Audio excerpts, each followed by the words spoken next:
Bonsoir à tous, merci de nous rejoindre. Dans quelques jours, au milieu du mois prochain, en janvier, Marine Le Pen devrait succéder à son père à la présidence du Front National. Il y a élection au Front National. Alors est-elle différente de son père? Aujourd'hui, elle est plus populaire, un sondage l'indique. A-t-elle envie de changer le Front National? Que veut-elle faire de ce mouvement qui perturbe la vie politique française depuis à peu près 30 ans. Marine Le Pen répondra à ces questions, sera aussi interpellée par le socialiste Manuel Valls, débattra avec l'ancienne garde des Sceaux, Rachida Dati, et répondra aussi aux questions des lecteurs du Parisien aujourd'hui en France. Et puis dans une deuxième partie d'émission, nous nous intéresserons aux socialistes, aux difficultés qu'ils ont dans l'organisation de leurs primaires. On rejetera des éditorialistes, Arnaud Montebourg, et on parlera aussi de la droite, comment est-elle organisée déjà pour 2012 avec Christian Jacob, le nouveau président du groupe UMP à l'Assemblée nationale. Mais d'abord, que va devenir le Front National si Marine Le Pen est élue dans quelques jours présidente du Front National? D'abord, un portrait de Marine Le Pen, Thierry Curtet, Martin Marigny.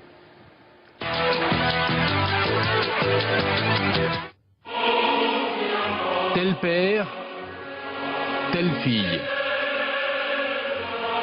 Indéniablement, elle en a les traits. Dans son album, la politique ne la lâche jamais. Déjà aux côtés de son père, dans le rôle de la jeune fille modèle, à 19 ans, la caméra ne l'effraie pas. Juste un peu déchirer un muscle, entre les... Lorsque son député de père reçoit dans la maison de vacances. La concurrence.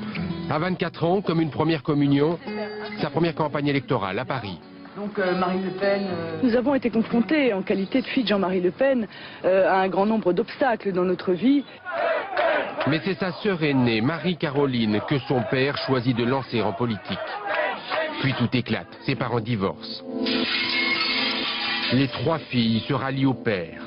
Le Front National explose enfin. Marie-Caroline, la fille prodigue, rejoint Bruno Maigret. Ces derniers événements rapprochent le père et la fille. La jeune avocate dirige le service juridique du Front National lorsqu'arrive le tremblement de terre de 2002. Avec les accouchements, ça doit être un jour de notre vie, je pense. Marine Le Pen est envoyée en mission sur les plateaux de télévision, sans expérience. Oui, c'est pas encore confirmé. On leur a fait peur. On leur a dit que si Jean-Marie Le Pen était élu, les rivières s'arrêteraient de couler, le soleil ne se lèverait plus, ce serait le début de l'ère glaciaire. Merci, ma Son père lui avouera plus tard, ce soir-là, tu m'as surpris. Les médias découvrent alors Marine. Elle s'appelle Le Pen, elle est télégénique, elle a le sens de la formule. Il faudrait choisir aussi le travail. Écoutez, commencez par choisir votre pays, puis après vous me direz de choisir ma circonscription. C'est un menteur professionnel. Son père, décidément, apprécie. Le rôle de celui qui vient dire que tout va... Je crois que Marine est douée pour faire de la politique. Elle prend du galon, s'entoure d'une garde du même âge qu'elle. Pour le parti, c'est le choc des générations. Elle se démarque alors de son père lorsqu'il dérape de nouveau sur les chambres à gaz. Détail de l'histoire. Je ne partage pas la vision que mon père a de la Seconde Guerre mondiale. J'ai une vision différente de ces événements. Voilà, je vous le dis très tranquillement, mais il semble attaché à sa liberté de parole. Il en connaît les dangers. Marine se choisit un fief électoral, le Nord. Les terres minières d'Hénin-Beaumont, durement frappées par la crise, sont des terres de gauche. Il y a deux gauches aujourd'hui. Il y a d'un côté la gauche du travail et de l'autre la gauche bobo. Eh bien, ces gens-là ont trahi totalement la gauche du travail. On est dans un pays vanté. Ici, l'immigration passe au second plan dans son discours. Ses cibles, l'euro, l'Europe, la mondialisation. Avec plaisir. Oh, ça c'est extraordinaire. Le FN devient le deuxième parti du département. Elle y voit la validation de sa stratégie. En avril, à 82 ans, Jean-Marie Le Pen ouvre la course à sa succession et pose avec sa fille. Le message est clair. J'ai déjà fait mon choix. Elle me paraît être mieux disposée à tout point de vue pour assumer cette responsabilité. Il choisit donc sa fille contre son plus fidèle compagnon, Bruno Gollnisch. La campagne interne déclenche des passions à l'extrême droite. Bruno Gollnisch incarne le Front National traditionnel. Elle, lui, cherche encore le virage idéologique de la fille du chef. L'ascension médiatique de Marine s'est faite sur le thème de la modernisation, de la dédiabolisation, d'une certaine distanciation par rapport aux prises de position traditionnelles du Front National. Or, je dois dire que plusieurs années après, je ne sais toujours pas en quoi ça consiste. Après 38 ans de règne, Jean-Marie Le Pen passera la main à Tours le 16 janvier prochain. Le Front National se choisira un nouveau leader. Ce sera peut-être une présidente. Bonsoir Marine Le Pen. Bonsoir. Alors, on l'a vu, et il le rappelait Thierry Curtet, vous êtes avocate, vous auriez pu choisir un autre métier, mais forcément, dans la famille Le Pen, on fait de la politique, c'est dans les gènes. J'ai été avocate durant un certain nombre d'années, j'ai vu beaucoup d'injustices. Et somme toute, cette injustice, je me suis dit que c'était possible de la changer, de l'atténuer, en allant en aval, plutôt que de réparer les pots cassés, en amont, pardon, plutôt que de réparer les pots cassés en aval. Voilà. Et donc, c'est vrai que c'est un virus, la politique. Dans la famille, pour les on parlait autres. que de politique chez vous? Oui, je suis tombée dedans quand j'étais petite, c'est incontestable. Mais c'est un virus.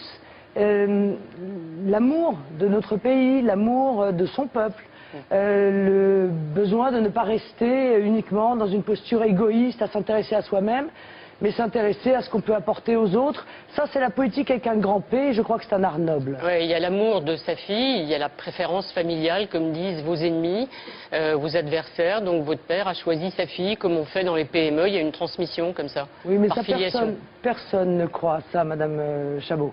Jean-Marie Le Pen s'est prononcé en évaluant les qualités de deux candidats. Bon, il aurait pu dire que vous n'étiez pas la meilleure, objectivement, il a jugé Oui. objectivement.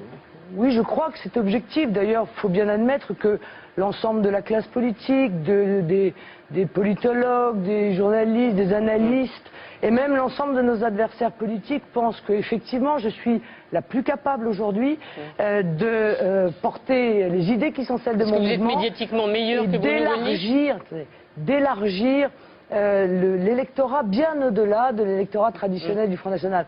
Je ne vois pas pourquoi tout le monde aurait le droit de le penser, en gros, sauf Jean-Marie Le Pen. Il a fait une analyse objective, il lui importe évidemment que le Front National ait un avenir, parce que le Front National porte des idées, il a créé ce mouvement, il l'a dirigé durant 40 ans, et il n'y a, je crois, aucune préférence familiale, aucune conception filiale dans ce choix-là. Alors il fait un choix objectif, et vous, est-ce que vous avez fait ou est-ce que vous savez faire la différence entre Jean-Marie Le Pen, président du Front National, et Jean-Marie Le Pen, mon père? Oui, d'ailleurs, je l'appelle Jean-Marie Le Pen quand Oui. je parle du président du Front C'est la raison National. pour laquelle vous êtes... Ça veut dire que vous avez de la distance vis-à-vis de lui quand même? Je suis bien sûr capable d'avoir de la distance vis-à-vis de lui. Nous ne sommes pas la même personnalité. Il est Jean-Marie, je suis Marine. Nous n'avons pas le même âge, nous n'avons pas eu le même parcours, même si nous avons fait les mêmes études. Et je crois que nous avons une relation en même temps respectueuse et équilibrée. Alors, vous dites, je vais dédiaboliser le Front National. Mais franchement, à qui la faute si ce parti a été diabolisé, si ce n'est aux idées, et notamment à votre père, et à ses dérapages? Non, Madame Chabot, la diabolisation dont le Front National a été l'objet depuis maintenant près de 40 ans est une profonde injustice. C'est vrai que nos adversaires politiques, ça les arrangeait bien, il faut bien admettre, hein, pour se débarrasser de nous, on donnait de nous l'image d'un mouvement dont on a tout dit, raciste, xénophobe, vous n'avez rien fait pour les démentir non plus, hein. Antisémite. Bon. Or, aujourd'hui, Madame Chabot, en réalité, le Front National a posé sur la table des problèmes dont tout le monde admet aujourd'hui qu'ils méritaient d'être posés sur la table parce qu'ils sont les grands problèmes de notre pays. La mondialisation, je vous rappelle que dès 1988, nous faisons une affiche, la mondialisation, les immigrés entrent, les emplois sortent. Je crois qu'on était assez proche déjà de la réalité. Nous soulevons le problème de l'immigration en disant que cette immigration est massive, elle est désorganisée, elle est anarchique, elle va avoir des conséquences graves, tant sur le plan de l'équilibre de nos finances, de nos budgets, mais également sur le plan de notre identité. C'est les bonnes questions et les mauvaises réponses, comme disait Laurent Fabius. Oui, alors on va y venir sur les questions. Moi, je voudrais qu'on termine là-dessus. On va aller là-dessus. sur les réponses, surtout. Parce que y a sur pas... l'Europe, excusez-moi, et sur l'euro. Là encore, je lis encore dans un journal ce matin, un grand quotidien, qui dit « Marine Le Pen, les mêmes idées extrêmes que son père ». Alors je lis, qu'est-ce que je vois? Elle est contre l'Europe, Oui. elle est contre l'euro. Je voudrais que vous répondiez pour que les choses je vois soient pas ce qu'il y a. claires. Non mais Madame Chabot, c'est important parce que je ne vois pas ce qu'il y a d'extrême dans le fait de s'opposer à la mondialisation, de s'opposer au mondialisme, de s'opposer à l'ultralibéralisme, de s'opposer au libre-échange, qui sont en train, objectivement, de détruire notamment notre économie. Revenons, parce que vous êtes assez lucide et vous savez de quoi je parle. Je reviens à ce fameux 13 septembre 1987. Il y a des dérapages de votre père, celui dont tout le monde se souvient. C'est évidemment quand il dit « Je ne dis pas que les chambres à gaz n'ont pas existé, je crois que c'est un point de détail de l'histoire de la Seconde Guerre mondiale ». Alors pour que les choses soient claires ce soir, est-ce que pour vous c'est un point de détail? Est-ce que c'est un dérapage? Non, non, mais je l'ai déjà dit. Non, mais dites pour que ça soit clair. Ce n'est pas un point de détail. Non, je le dis. Et s'il existe encore la moindre ambiguïté chez des